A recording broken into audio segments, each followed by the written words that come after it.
குழந்தையோட பேரண்ட்ஸ் அவங்க குழந்தையோட பால் பல்லு பிங்கா மாறிடுச்சுன்னு வந்திருந்தாங்க. பேபி டூத்தோட ரூட்ஸ் ரிசார்வ் ஆக பெர்மனன்ட் டீத் உள்ள வளர்ந்துக்கிட்டே போகும்.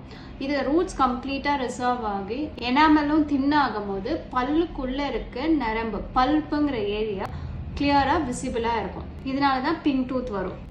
இன்னொரு ரீசன் நாங்கள் ரிசார்வ் ஆகி புது பல் வளர்ந்துட்டு இருக்கனால அந்த இடத்துக்கு பிளட் சப்ளை கொஞ்சம் ஜாஸ்தியா போறதுனால அந்த பிங்க் கலர்ல அந்த எனாமல் வழியா தெரியுது.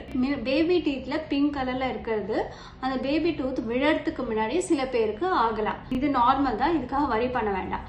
பட் சில நேரம் பெர்மனன்ட் டீத்தே பிங்க் கலர்ல மாறும். எதனாலனா ட்ராமா, அதாவது அடிபடுறதுனால பல்லுக்குள்ளேயே ரிசார்வ் ஆகும். இன்டர்னல் ரிசார்ப்ஷன் சொல்லுவோம். இந்த மாதிரி இன்டர்னல் ரிசார்ப்ஷன் நடந்து உள்ள இருக்க பல்ப் டிஷ்யூஸ் பெருசா ஆகிறதுனால, அதாவது பிளட் வெசல்ஸ் அந்த இடத்துல பெருசா ஆகிறதுனால எனாமல் வழியா அந்த பிங்க் கலர்ல நமக்கு தெரியுது. பேபி டூத்ல பிங்கா இருந்தா வரி பண்ண வேண்டாம். பட் பெர்மனன்ட் டூத்ல பிங்கா இருந்தாலோ இல்ல பேபி டூத்லயே பிங்கா இருந்து வீக்கம் இருந்தாலோ இல்ல வலி இருந்தாலோ உங்க டென்டிஸ்ட கன்சல்ட் பண்ணி ட்ரீட்மெண்ட் எடுத்துக்கணும்.